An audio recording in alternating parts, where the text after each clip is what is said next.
الحمدللہ وکفا وسلام علی سید الانبیاء وعلی اصحابہ وآل بیتہ اجمعین۔ السلام علیکم ورحمۃ اللہ وبرکاتہ۔ امام المظلومین، خلیفہ راشد، امیر المومنین حضرت عثمان غنی رضی اللہ تعالیٰ عنہ تاریخ کی وہ شخصیت ہے کہ جن پہ بہت زیادہ الزام تراشی کی گئی۔ اپنوں نے بھی معاف نہیں کیا اور بیگانوں نے تو الزام تراشی کرنی ہی تھی، حتیٰ کہ وہ واقعات جو ان کی فضیلت کا باعث ہونے چاہیے تھے ان کو بھی ان کے اوپر الزام لگانے کے لیے استعمال کیا گیا۔ عبداللہ ابن سبا کا وہ ٹولہ جو فتنہ پرور بھی تھا، جو فساد پھیلانا جس کا مقصد تھا، انہوں نے یہ کام شروع کیا اور حضرت عثمان غنی رضی اللہ تعالیٰ عنہ کی شخصیت کو مجروح کرنے کی کوشش کی گئی۔ ہم حضرت عثمان غنی رضی اللہ تعالیٰ عنہ پہ مختلف جو اعتراضات کیے گئے اور اس وقت بھی بیان کیے گئے اور تاریخ کی مختلف کتابوں میں بھی بیان کیے گئے، ان کو مرحلہ وار بیان کریں گے۔ آج جو ہمارا موضوع ہے وہ یہ ہے کہ جو فتنہ پرور لوگوں نے حضرت عثمان پہ یہ الزام لگایا تھا کہ آپ بنو امیہ کے لوگوں کو زیادہ نوازتے ہیں، ان کو اقتدار میں شامل کیا گیا ہے اور ان کو آپ نے حاکم مقرر کیا ہے، مختلف صوبوں کے گورنر ان کو مقرر کیا ہے۔ آج ہم اس اعتراض کو جائزہ لیں گے کہ دلائل کی بنیاد پہ کیا یہ بات درست ہے یا یہ صرف ایک افواہ ہی تھی یا ایک الزام لگانے کی کوشش کی گئی تھی۔ اگر ہم حضرت عثمان غنی رضی اللہ تعالیٰ عنہ کا دور دیکھتے ہیں، جو 44 لاکھ مربع میل پہ حضرت عثمان غنی رضی اللہ تعالیٰ عنہ کی حکومت موجود تھی۔ 44 لاکھ مربع میل سے مراد یہ ہے کہ پاکستان جتنے آپ کے 8 سے 10 ممالک ہوں، اتنا بڑا علاقہ حضرت عثمان غنی کے زیر اثر تھا۔ حضرت عثمان غنی رضی اللہ تعالیٰ عنہ کے ٹوٹل جو 21 کے قریب گورنر موجود تھے مختلف صوبہ جات میں، ان میں جو ہمیں ذکر ملتا ہے صرف بنو امیہ میں سے 5 بندوں کا، اور وہ بھی ایک وقت میں صرف 3 تھے، یعنی 2 کو معزول کر دیا گیا تھا، ان کی جگہ پہ دوسرے لوگوں کو لایا گیا۔ اب 21 میں سے بنو امیہ کے 5 بندے مقرر کرنا کیا یہ کربہ پروری ہے؟ اور بنو امیہ وہ خاندان تھا کہ جس کو نبی صلی اللہ علیہ وسلم نے بھی 5 بندے مقرر کیے ہوئے تھے اور نبی صلی اللہ علیہ وسلم بھی ان کو ترجیح دیا کرتے تھے، اور اسلام سے پہلے بھی بنو امیہ کے اندر اقتدار تھا اور اقتدار کے جو بڑے بڑے عہدے تھے وہ بنو امیہ کے پاس ہی تھے۔ مکہ کے اندر حکمرانی کا شرف بھی انہی کو حاصل تھا، بڑے بڑے سردار بھی انہی کے اندر موجود تھے۔ تو ایسے خاندان میں جس کے پاس پہلے سے سرداری چلی آ رہی ہو، پھر نبی صلی اللہ علیہ وسلم نے بھی ان کو اپنے دور میں اہم عہدوں پہ فائز کیا گیا، پھر حضرت ابو بکر نے بھی، حضرت عمر نے بھی، پھر حضرت عثمان نے اگر 5 بندوں کو مقرر کیا تو کیا یہ کربہ پروری ہے؟ کیا اس خاندان کو اس بنیاد پر ریجیکٹ کر دینا چاہیے تھا کہ وہ حضرت عثمان کا خاندان تھا؟ تو مجھے نہیں لگتا کہ یہ اس اعتراض میں کوئی جان تھی کہ جو بلا جواز یہ اعتراض لگایا گیا۔ اور وہ 5 اشخاص کام تھے، جس میں سب سے پہلے نمبر پہ حضرت امیر معاویہ رضی اللہ تعالیٰ عنہ تھے۔ وہ خود حضرت عمر رضی اللہ تعالیٰ عنہ کے دور میں بھی شام کے گورنر رہے اور ان نے بڑا علاقہ فتح کیا۔ ان سے پہلے حضرت یزید بن ابی سفیان،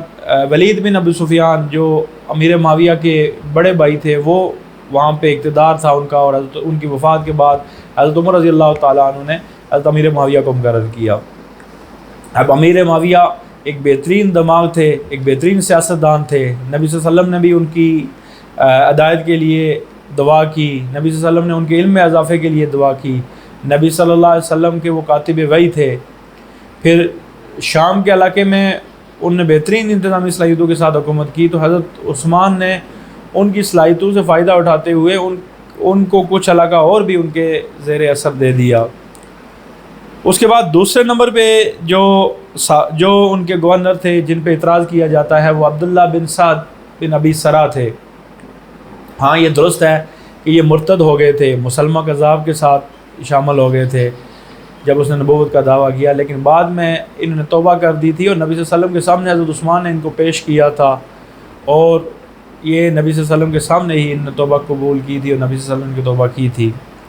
اب کسی شخص کو اس بنیاد پہ کہ وہ مرتد ہو گیا، واپس اسلام میں اگر وہ داخل ہو گئے، اور بہترین انتظامی صلاحیتوں کے وہ مالک تھے، افریقہ کا علاقہ انہوں نے فتح کیا،